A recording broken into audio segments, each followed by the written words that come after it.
I don't know this word. I didn't get a chance to look it up. The Finstas? What does that mean? How do you say it? Finstas? Okay. You learn something new every day, guys. Okay. The author writes, finally, our real lives represented on screen. Finally, something real. Except that this quickly became another role to be performed. A generation defining content genre that has itself become subject to more and more extreme performances. Filming oneself bawling into the camera, extreme overshares, breakdowns in public, vulnerability as aesthetic, where what began as a rejection of perfection has become its own form of perfection. Let me read that again. Where what began as a rejection of perfection has become its own form of perfectionism, the flawless execution of being flawed. The modern experience is one of constantly being perceived. We view ourselves in the third person, as an entity to be managed. How will this action make me look? How can my lived experience be something I can capture? The author concludes, authenticity simply can't survive this environment of constant performance. We become alienated from our own actions when every moment is filtered through the question of how it will be received. Social media accelerates this process of negation. So the question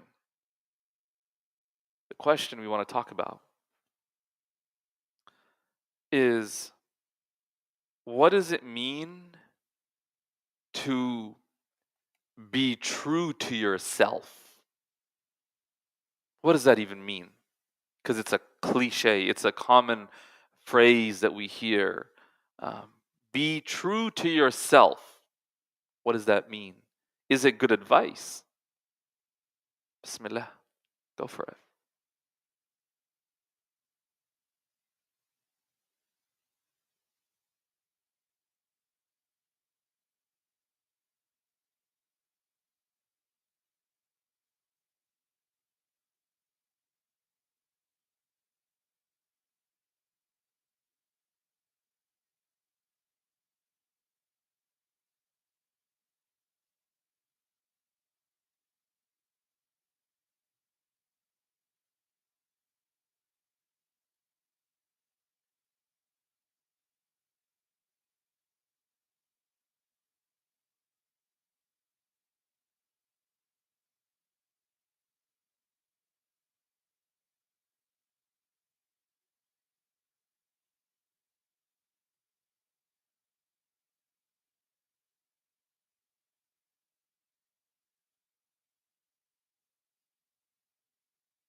I'm just going to repeat the question.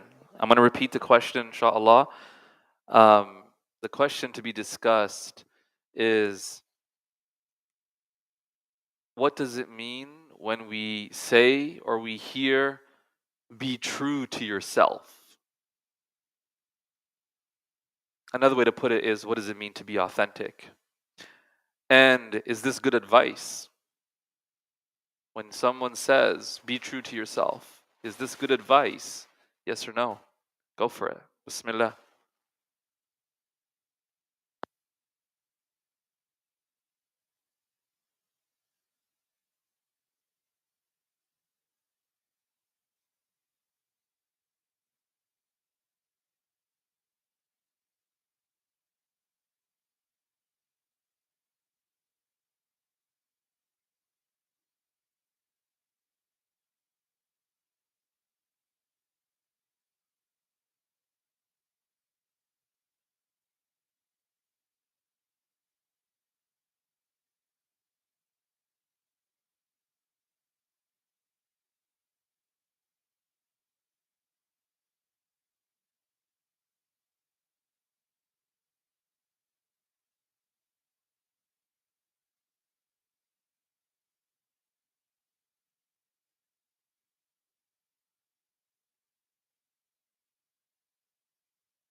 All right, Bismillah.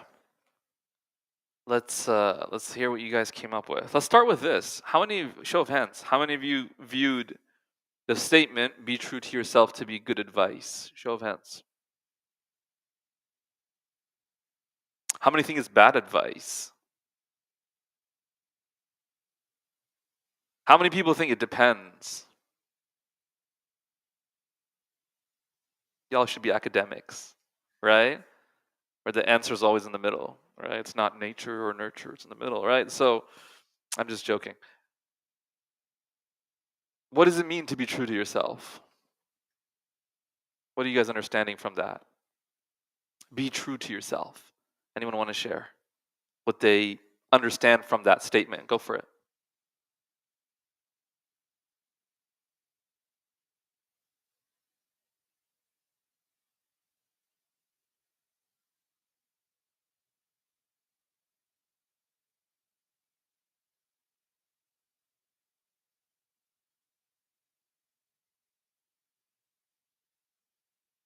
Okay, okay. Did you search anything online? Because that was mashallah. That's like comprehensive. Let's go one step at a time. It's really good. If I recall, you said first it is to have a safe and secure sense of self, such that you don't experience cognitive dissonance. What did you say after that?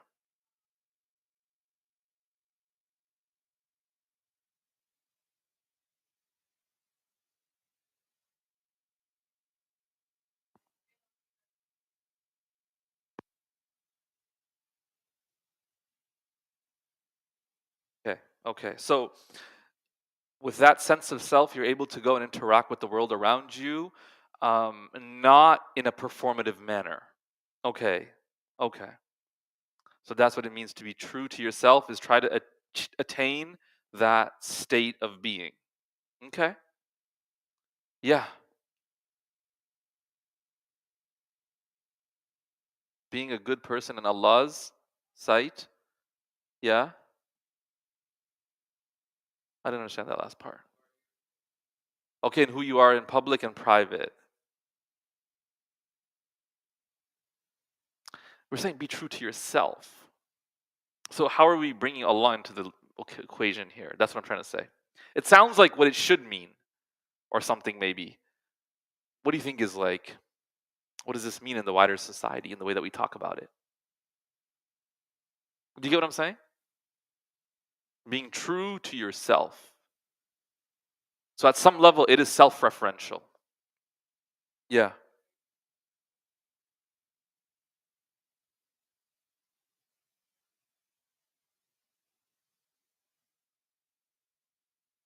Mm.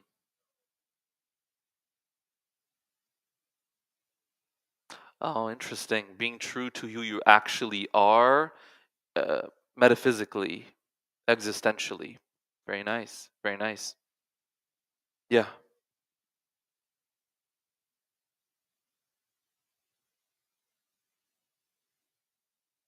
Mm.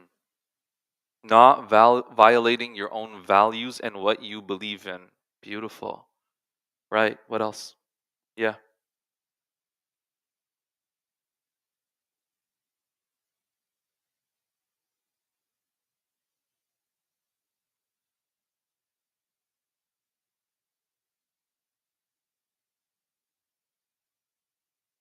Mm.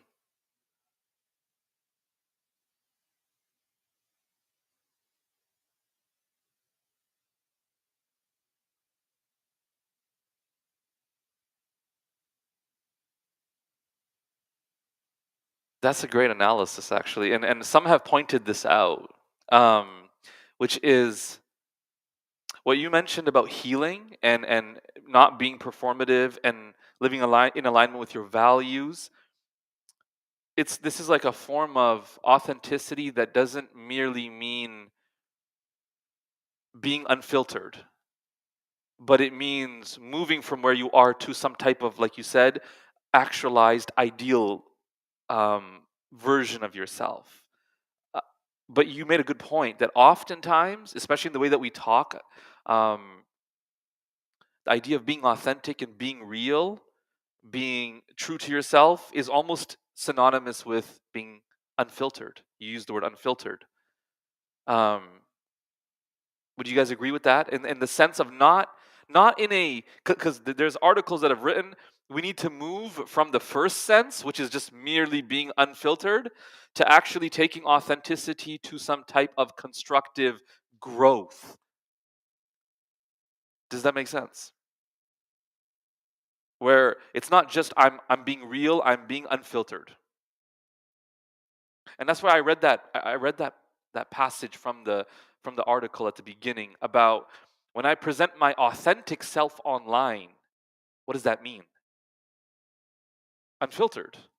Like the article was talking about presenting an unfiltered version of myself. This is who I am.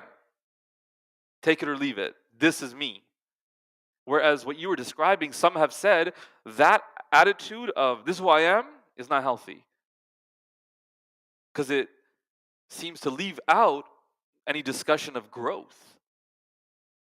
And what you were talking about was growth, which is really nice. That some have noted this um,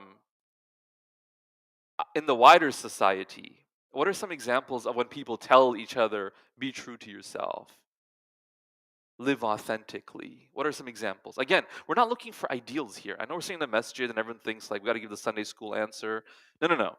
Let's be real. Like when we say be true to yourself, you got to be real, you got to be authentic. What do we mean? What are some examples of scenarios where we might say that? Yeah. Sometimes it means be selfish. Give me an example.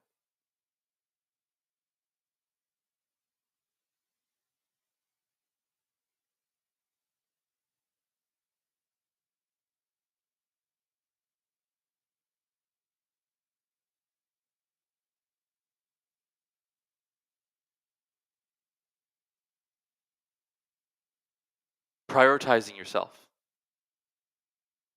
over someone else's uh, demands or requests. Have you ever heard it in that sense, guys? The idea of being authentic means you do you, be you, right? The concept of don't worry what other people want from you or tell you to do. You do you. And that's what it means to be authentic. How many of y'all have heard some version of that expression? Interesting. Okay, yeah, I've heard it too. Any other examples? Yeah. Mm, right. Unfiltered. Now you're talking about speech. Being authentic is just saying what you feel, right? How many of you would say in our society authenticity is an ideal? It is an aspired after ideal in the wider society, not Muslim, just the wider society that we occupy. How many of you would say authenticity is something people aspire to or would like to be identified with as being authentic? It's really interesting, right? It is. I would agree also that I think it is an ideal. The question is, what does it mean to be authentic? Because depending on how you define it and then you aspire to it, you can have some pretty different outcomes and whether or not actually you're improving or becoming a better a better person or whether or not you should even aspire to it. That's why this topic of inauthenticity is probably going to take me 2 sessions. I wanted it to take one where I could just talk about it. This is why inauthenticity is an obstacle to living with heartfulness. The issue I think we're grappling with is we don't have a clear understanding unanimously or at least a shared understanding of what we mean by authenticity. As a result of which I think we can easily misunderstand then how it would be an obstacle. Yeah.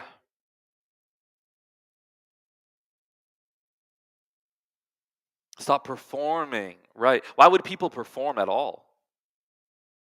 To be liked. Okay. So it's better that you just do what you believe in or you like or what you prefer. What's the alternative?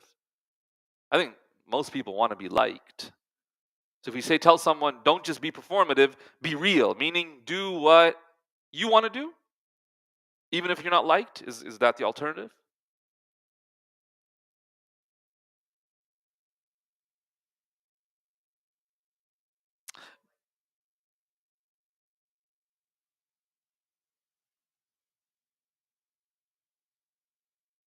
Okay. And that's an ideal. Don't be fake, right? Be real with me. People will see through it. Mm, subhanallah. Right, that's so interesting you say that because you said, don't be who you're not. So there's a dichotomy here, which is that there is who I am and there's who I'm not. So the ideal of authenticity is to move away from being who I'm not to who I am. Correct? Okay. But is that an ideal?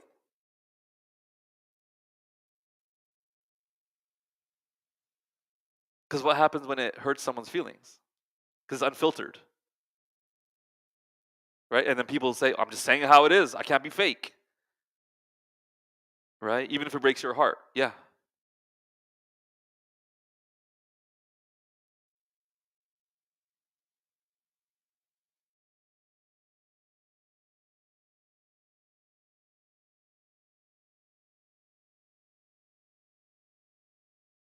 Yes. Yes.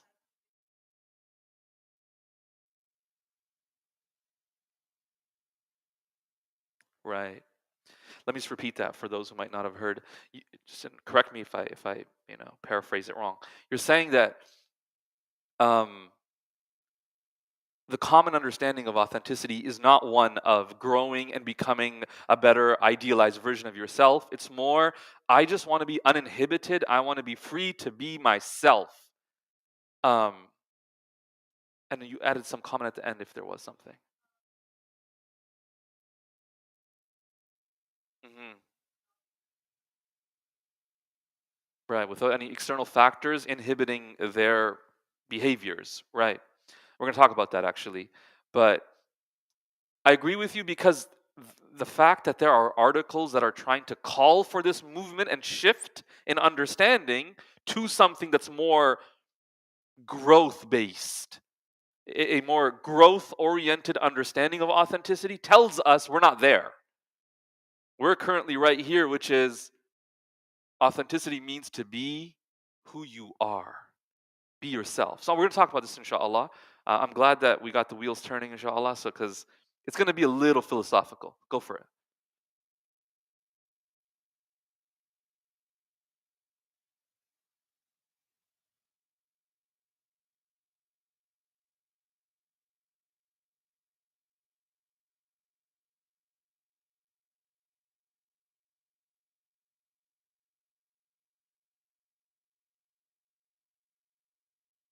Yeah, I think it's the unfiltered idea, the idea of just who I am kind of thing. Yeah.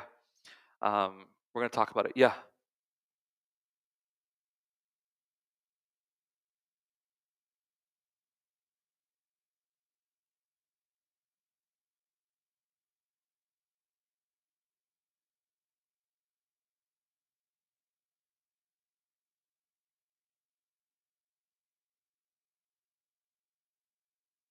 Lacking introspection, you said?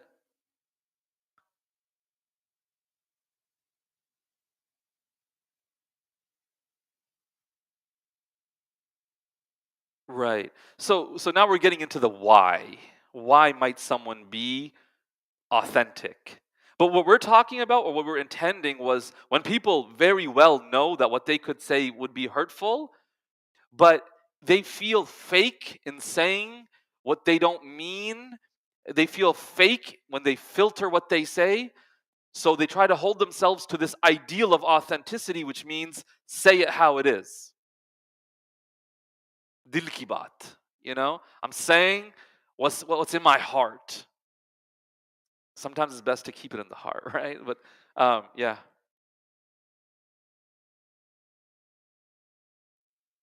mm,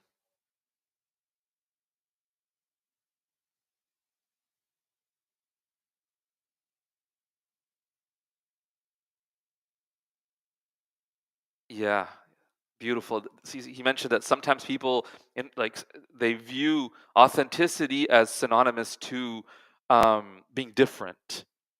We're going to talk about that. That's the view that authenticity is synonymous with nonconformity. What you mentioned, being uninhibited. Right. So a lot of these points are going to come up, and I'm going to try to define some of these points. Go ahead. I don't know. You tell me what's going on.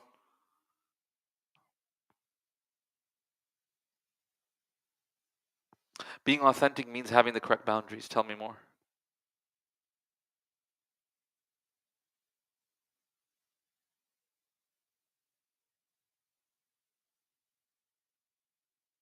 Hmm. Sure.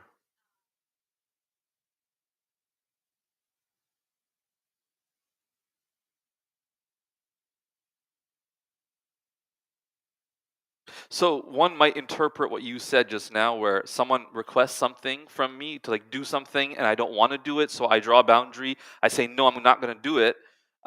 In doing so, I'm being true to myself. One might interpret that depending. There's quite a few variables there that would need to be fleshed out. One might interpret that as just being um, selfish, not acknowledging any sense of duty to anyone else, or do I owe anyone anything? Do I need to perhaps put aside my preference and go out of my way to be there for someone or partake in some activity? There's a lot of variables, right? So it could be that, but it could also be, like you said, very much um, against one's values, and therefore, but you're authentic when you stand by your values. We're gonna get to that point, inshallah. But it's a good question. We'll start, inshallah. That wasn't the halaqah, by the way. It was just, but I love the conversation because it's important. Bismillah walhamdulillah wassalatu wassalamu ala Sayyidina Rasulillah wa ala alihi wa sahbihi wa man walah amma ba'd. This this session and probably the next session, inshallah, will be the final sessions where we discuss obstacles to living with heartfulness. Then we hope to, inshallah, move into a conversation around what it means to be heartful, to live with heartfulness, and then methods of developing heartfulness in one's life. The topic, inshallah, for tonight and likely next week is inauthenticity. And the reason why this is so important to talk about is because it often runs in the background without anybody noticing. And it interferes in our functioning without us even realizing. And so we're going to first start by trying to flesh it out and spell it out, inshallah. I think most people would agree that inauthenticity is a major problem. And in fact, I'm going to make the argument next week that inauthenticity is a major obstacle to living with heartfulness. But I think we might have a lot of different ideas. And based on our conversation just now, I think we do have a lot of different notions of what constitutes authenticity. So I want to start with a definition provided by a Canadian sociologist slash philosopher, Charles Taylor. He says, and he means by authenticity, he says, I mean the understanding of life that each one of us has his or her own way of realizing our humanity, and that it is important to find and live out one's own, as opposed to surrendering to conformity with a model imposed on us from outside by society or the previous generation or religious or political authority. So there's a few different points in that definition. Number one, he says that authenticity, according to this definition, is this understanding that every one of us, we have our own way of making our personal lives a reality, how we want to live it, that we have the ability to shape our own way of being in the world, and that it's important to do so. It's important to do so. That if you fail to do so, there are consequences. We'll talk about it. And this is a pushback against the idea that a person should conform to the ideas around them, to the models, the thoughts, the beliefs that people around them have, resisting that idea, resisting those ideas and thoughts, but rather choosing one's own way of being in the world. And so, how many of you, when you hear that definition, go, yeah, that does seem to capture how a lot of people today view authenticity? Show of hands, how many of you feel that's how people view it? That's how the term is used. And Taylor is a phenomenal researcher on this topic. Taylor researched secularism in quite a bit of detail. And so in the process, he investigated the concept of authenticity as a real ethical ideal for the modern self. Now, let's explore a few different ideas of what it means to be authentic. And some of these will overlap with Taylor, what he said. The first might just be exactly what Taylor meant. But some have called it inner sense authenticity. So, according to this definition and this idea of authenticity, being authentic means aligning with a deep inner you. And this is how you hear even the idea promoted. It's like, discover your true self. Y'all ever heard something along those lines? Discover your true self. Self-help books all the time. This book will help you escape the shackles of perfectionism and discover your true self. So, according to that, if you think about it, the understanding is there's this true self, and it's your job to discover it, to figure out what that true self is. It's already there. It's already there. And the idea is that there are so many forces that have you shackled, that have you stuck. And if you can escape them all, you'll get to your true self. You'll be in alignment with this deep inner you. One of the main avenues a person is expected to adopt in discovering this true self is introspection. It's to reflect, as you mentioned. And so this is the default, I think, understanding in self-help and mainstream discourse. The idea is look inward, listen to your inner voice, follow it, and strip away any social influence that might have corrupted your inner voice.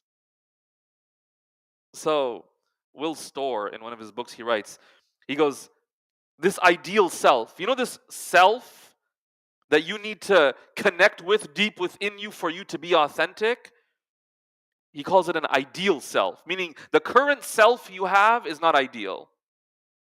It's people pleasing. It is too it's too conformist. It's not authentic. The ideal self, however, is authentic. That's the notion. He says this ideal self enjoys thinking it's in some way unique. Right? That I'm just like everybody else today, but if I could get in touch with my true self, I would truly be different and unique from everybody. This ideal self thinks it's trying to make the world a better place. And so it highly values personal authenticity or being real. It'll preach that in order to find happiness and success, you must be true to yourself and follow your dreams. Right? I mean, how many Disney movies have this theme underlying the main character's journey? Is it not? Listen to your inner voice. Break out of the shackles of what your people and your mom and dad and what, your country, what they've always taught you. Go out there. Be authentic. That's the notion, right? So we don't actually see inauthenticity in our culture, I would argue, as merely an obstacle to well-being. No, we see it as a moral failure. If someone's not authentic, we look down. One of the greatest insults, I think, is to be called fake. You're so fake. The way that hurts, it's like, ugh, right? Call me stupid, but don't call me fake. Because again, authenticity, being authentic is such an ideal. So we have this image of what this ideal and authentic self is. I'll mention 3 of them. 1, the idea that this ideal self is uncorrupted by society. It's uncorrupted. School teaches you to think within the box. So we need to shake off the impact of school, which limited and restricted us. Go back to being that original authentic self that was creative. Right? It's been corrupted by my culture and my upbringing and all these different things.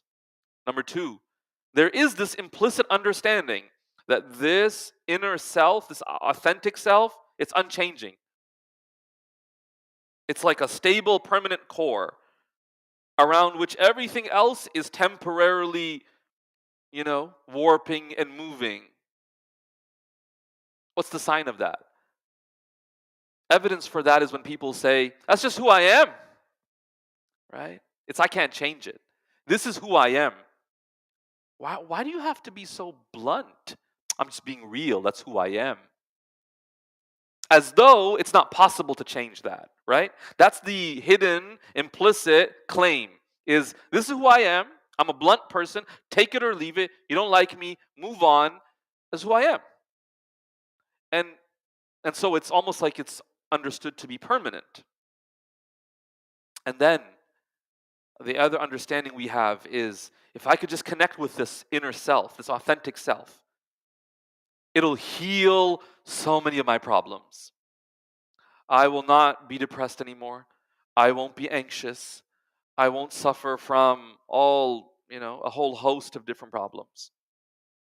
But if we adopt this understanding, we can run into some major problems, right? So if we operationalize this way of thinking about being authentic in the world, you might start to see some major character flaws.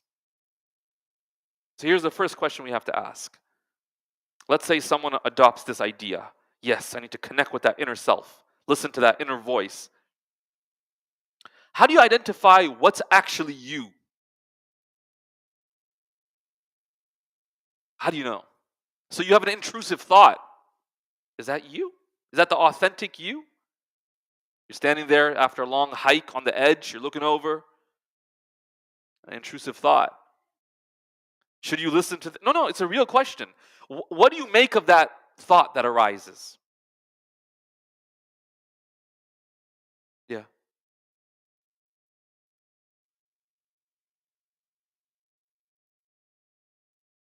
The first thought is not mine, the second one is. Why is that? Because the first one is unhinged. Right. So this is interesting. You're right. Most people would say, that's not me. That intrusive thought that arose. Remember it, unprompted. It's not like anybody around you suggested it. There's no external influence. That thought came from within. Yet we disown it. We say, that's not me. That's not me. That's not my authentic self. Okay. What about a raw impulse? A raw impulse. So someone, I think you were talking about this earlier, right? When someone pushes you and you have this moment of anger that flashes through you, turn your eyes and you look at them and you want to maybe even hit them. That impulse that came from within, is that you?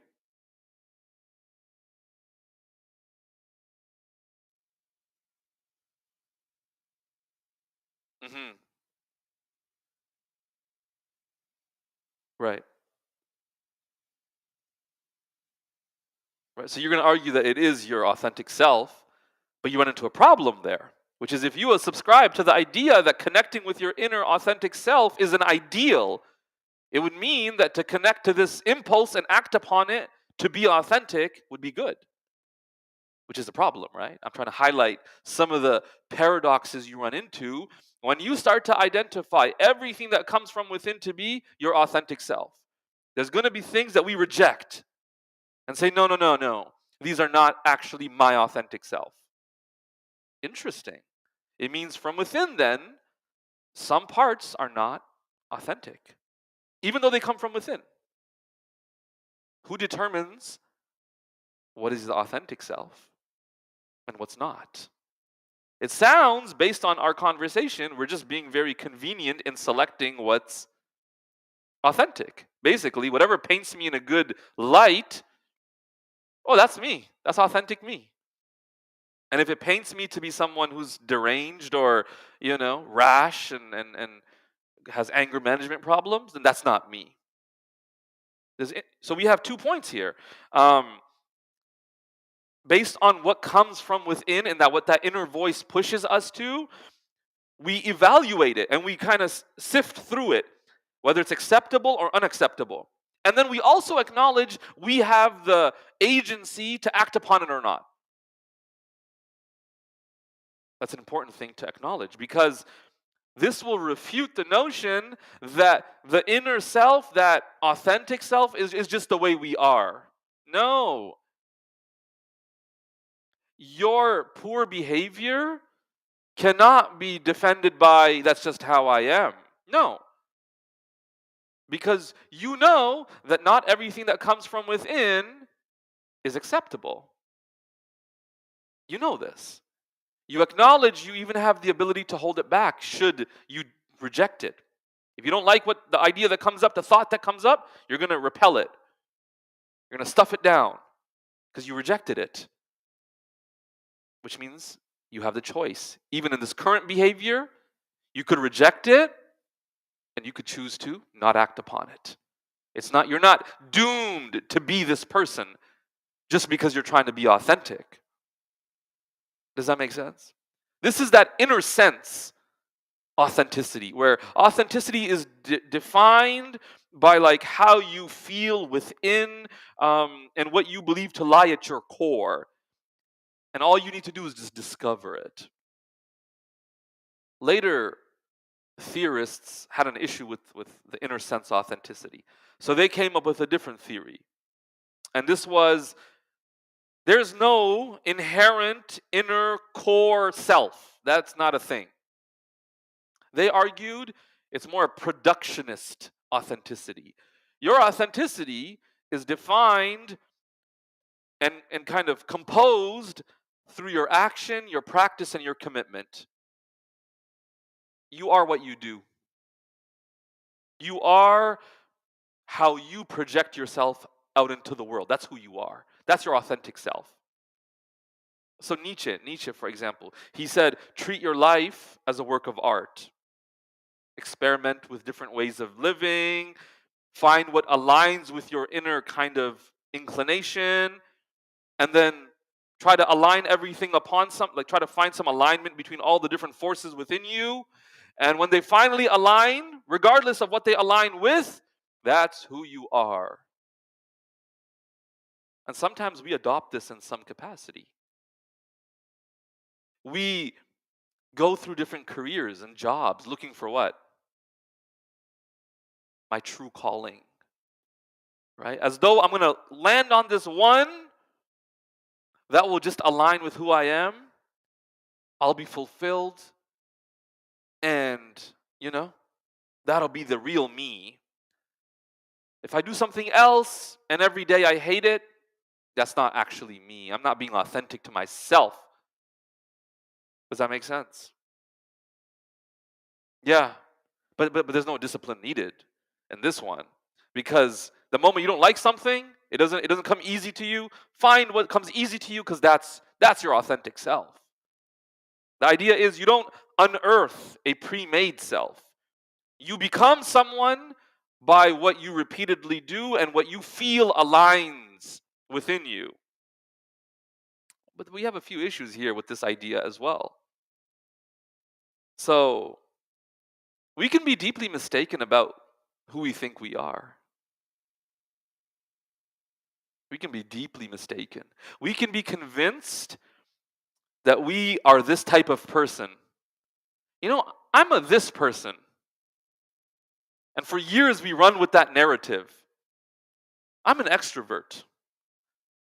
Because we're forcing ourselves to behave like extroverts, because we acknowledge that an extroverted personality is often celebrated.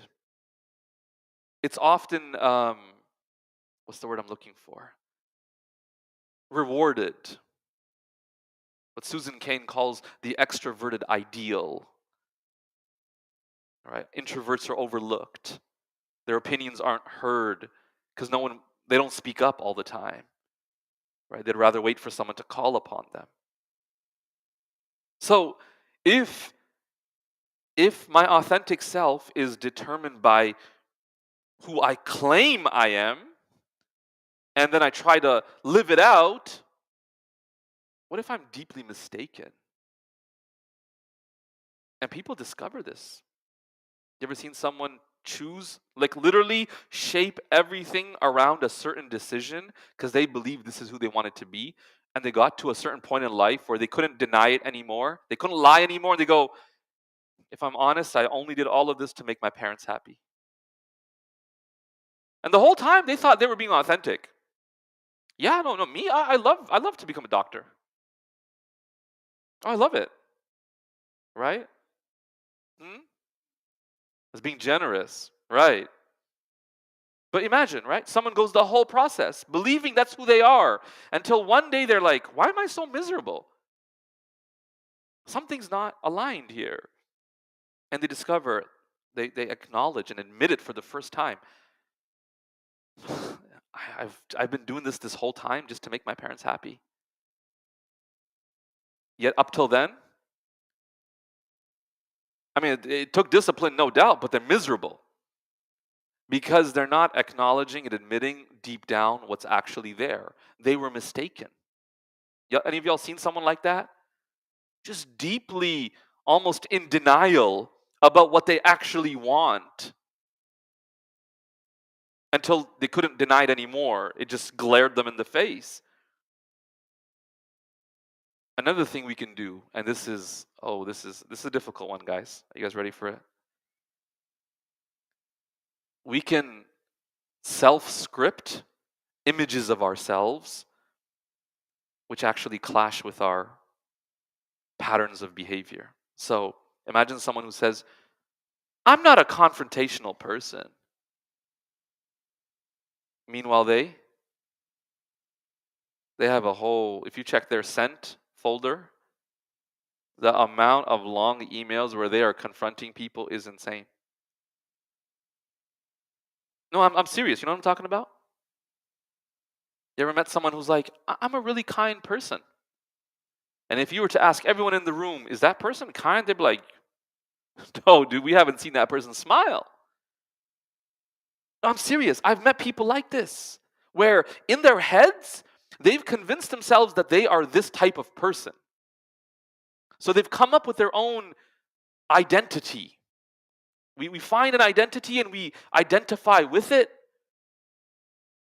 We construct this image of who we think we are. So we think, what? This is who I am and I'm being authentic. It's like there's no alignment at all. Your lifestyle does not reflect that to the least. Yeah.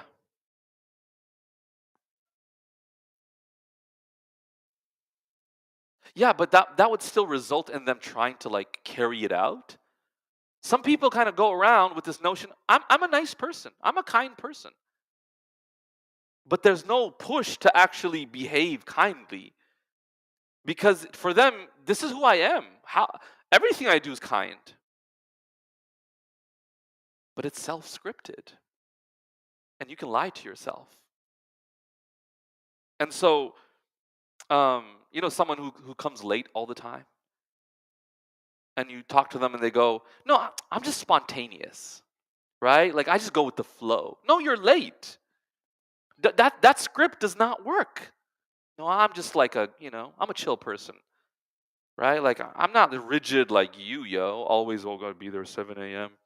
Right? Like no, I'm flexible. No, you're late. But the image and the script you have is justifying your behavior. The person thinks they're actually living up to this ideal. No, it's not. Yeah. Astrology signs? Dude, if they're born in June, they're born in June, yo. Like, what are you gonna do about that? Yeah, they got a self-fulfilling prophecy, right? It's like, well, I was told I need to be this, so I need to be this, otherwise.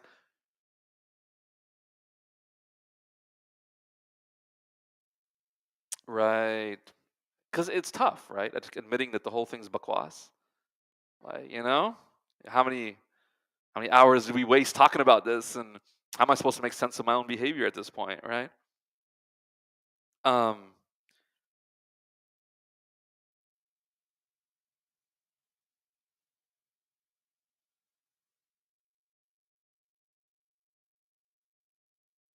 one's what?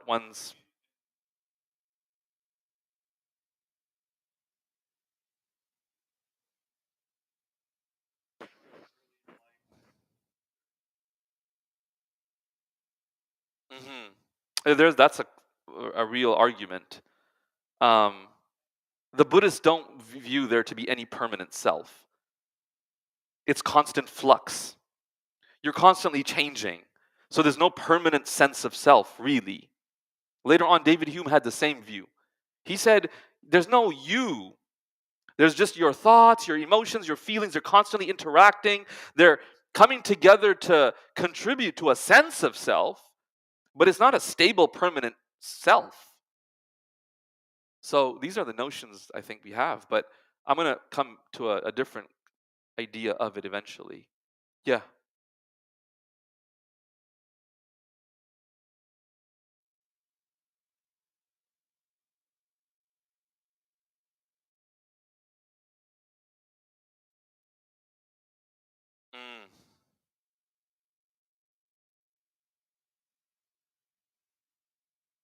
Yeah, yeah. That's actually the third point here is we often come up with that script influenced by others' perceptions. So one could be like zodiac signs, right? Is someone tells you you're something, right? For young children, oh, you're so good at math. And in their heads, oh, I'm good at math. Now I have to be good at math, right? And if they ever struggle, it's like, oh no, no, I need to uphold this consistent image that I am good at math. And the amount of pressure people will put on themselves to uphold that image that someone else, that narrative that someone else fed them. Um, and so, yeah, but to reflect on what are the narratives that others have fed me, but also what have I put out into the world and how does that align with how people view me? In my head, I think I present myself this way. How is it received? And so, like you said, asking people from time to time is a very scary thing, but it can be extremely rewarding. Or sometimes in passing, someone will just say, you're playing a game. Who's the most generous person, right? And like your name doesn't come up, and you're like, what do you mean, right? And you discover, oh wait, nobody sees me as generous. And then you think back and go, yeah, I haven't given charity in a while. But because in your head you were a generous person, you never thought about evaluating whether it's true. Um, and so if we, yeah, go ahead.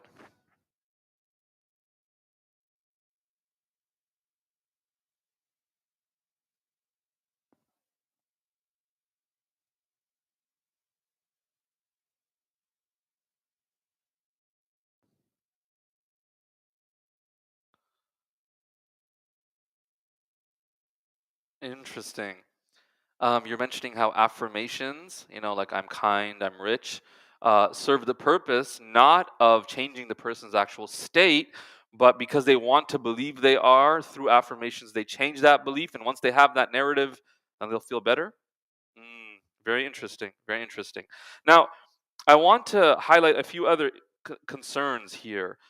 When we view the self, this authentic self, as this pristine core that we need to access and remove all the layers of socialization and its harmful effects on me, removing all of that and get to that pristine core, we risk some major issues here that we've talked about a few, but I want to talk about a few more. One of them, and this might be the most prevalent, and I'm glad some of you flagged the point, because if you don't flag the critical point we're going to talk about, you end up with a pretty harmful um, understanding of authenticity. We might blur and conflate our feelings and desires with our values. Meaning what? If I feel something is right and correct, then authenticity would demand that my feeling itself is a justification for its validity. I feel this is right, which means for me to be authentic, I must act in accordance with it because it feels right. And the understanding is if I don't act in accordance with this feeling and this desire, I'm being inauthentic. There's a difference between feeling and desire and values. It's a really critical distinction. I'm going to make the argument later on, inshallah, probably next week, that aligning with values is one way, a healthy way to conceptualize authenticity. Right? But aligning with feelings and desires, not necessarily. Go ahead.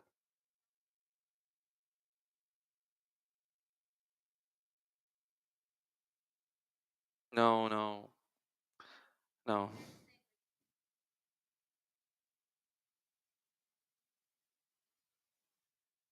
But it can't. That's one thing to remember. Values, any decision made in alignment with values, you will never regret them. You may feel some negative consequence or something might happen. It might not be the most ideal outcome, but you'll sleep at night. knowing you lived in alignment with your values. And you could do something that feels amazing in the moment and gives you this dopamine high. But if it lacks alignment with values, down the road you will not just feel bad, you might experience deep shame. Yeah.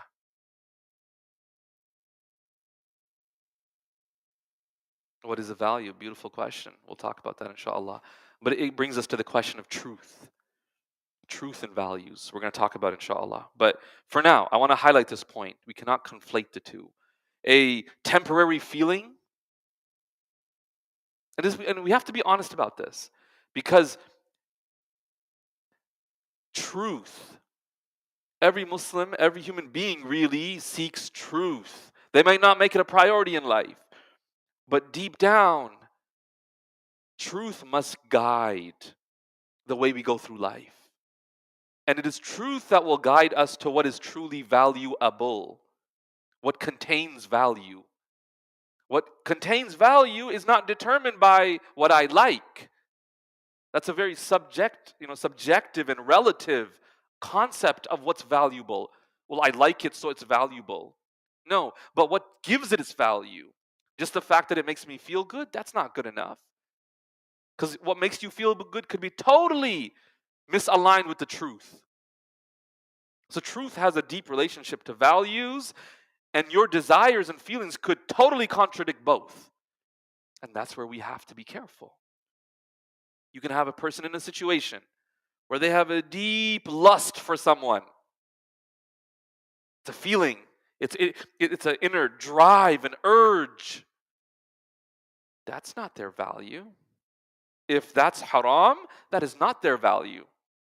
Authenticity does not demand you go and act on the urge. No. In fact, if you go and do that, down the line when you reflect on it, you will regret. I did not live in alignment with my value. I believed it to be haram. I believed it to be wrong deep down. But the urge was so powerful, and for some reason in my head I thought, got to do what you got to do, right? Follow your heart. Not your heart. You're not following your heart. You're following your lust. That's not the mind, right?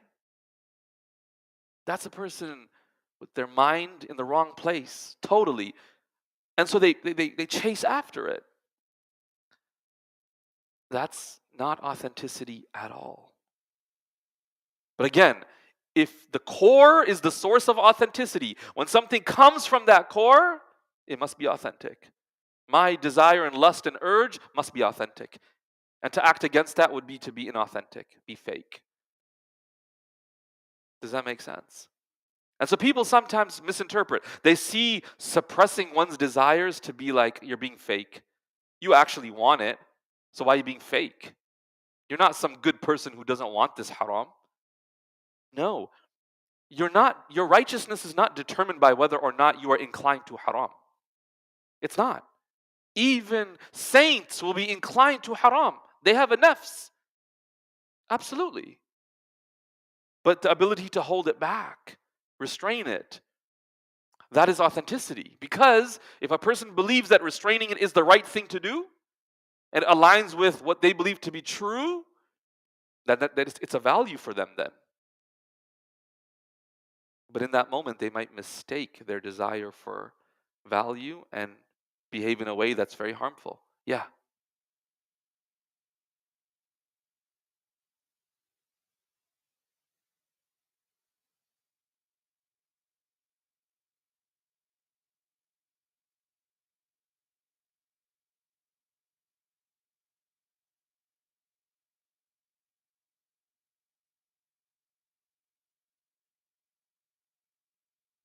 Absolutely, we're getting there. Absolutely. I'm glad you asked, because no, 100%, you've highlighted a major issue with it. Up until now, our whole conversation around authenticity has been self-referential.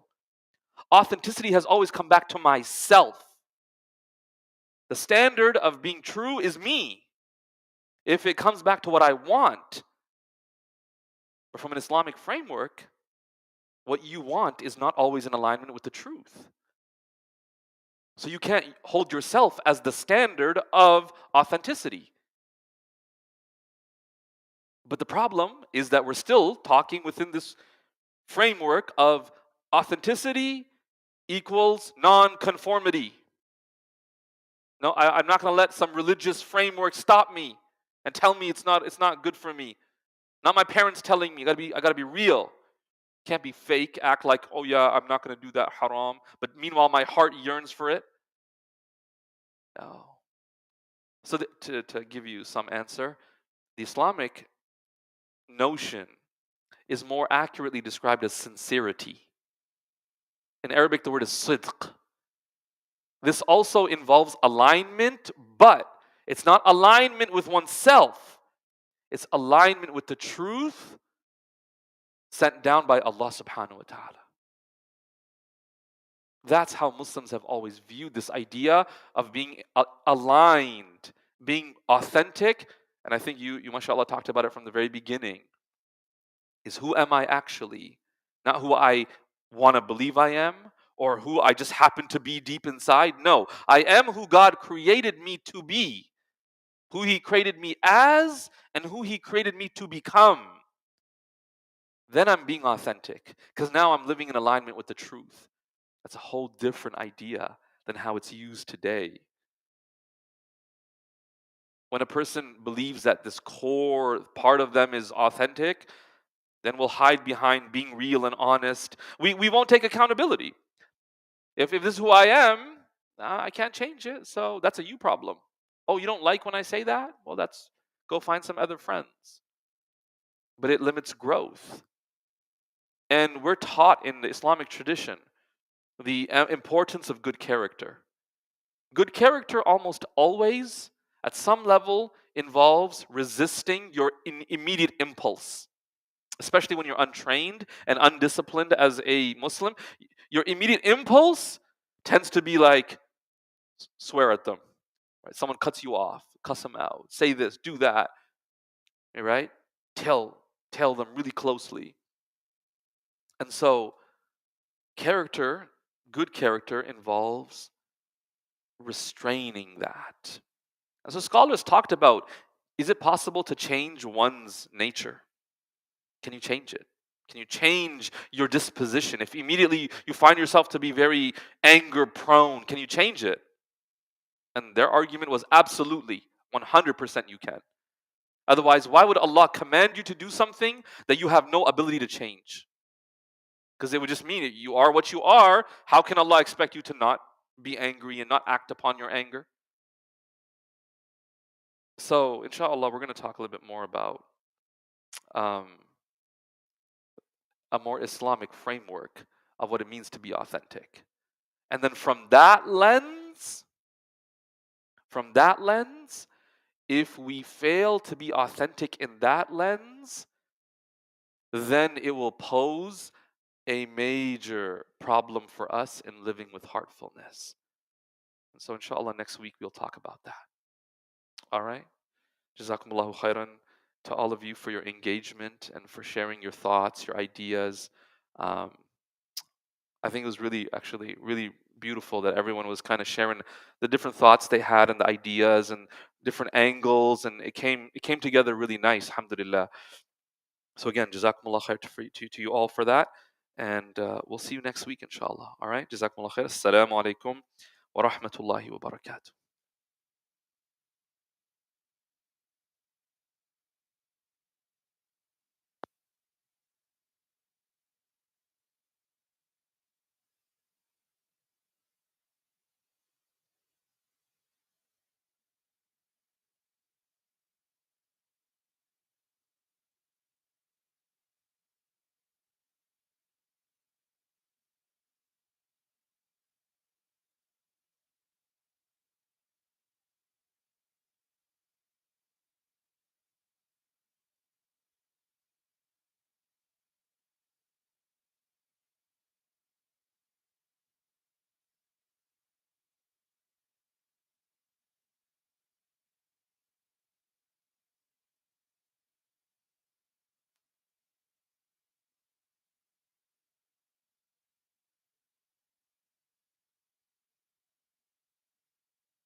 الله أكبر الله